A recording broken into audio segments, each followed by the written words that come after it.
Når man skal se på mekanikken i romaskinerne, og du skal se inden i den, så er det en god idé at tage og så skrue skruerne af heromme bagved, og skruerne heroppe. Nu tager jeg og løfter den af, så vi nemmere kan komme ind inden i den.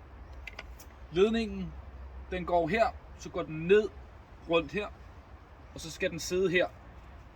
Den kommer til at lave et lille twist her, og det er helt okay. Så går den herfra, og så går den med uret i den store,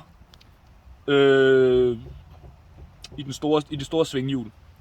Den nederste del, den skal så roteres mod hjulet, eller mod uret, og så går den også ind i det midterste svinghjul.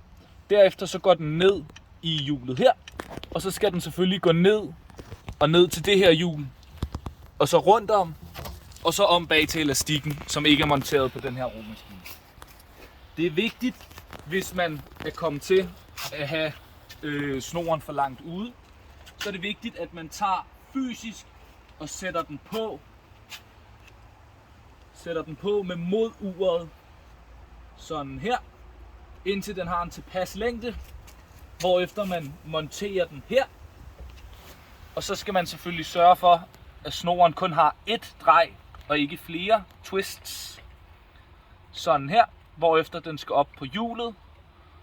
Så skal vi have den ind under metalstangen her. Sådan her. Det er lidt svært at gøre med en hånd. Sådan her. Og på her. Der. Ned her. Sådan der. Så er der et twist på den. Der er 2 twists her. Sådan her. Sådan her. Fantastisk. Sådan her. Og så fungerer den. Jeg tror, den skal dreje sådan en halv omgang mere. Ja, det skulle den. Det skulle den. Ja, her kan du ikke holde. Jo.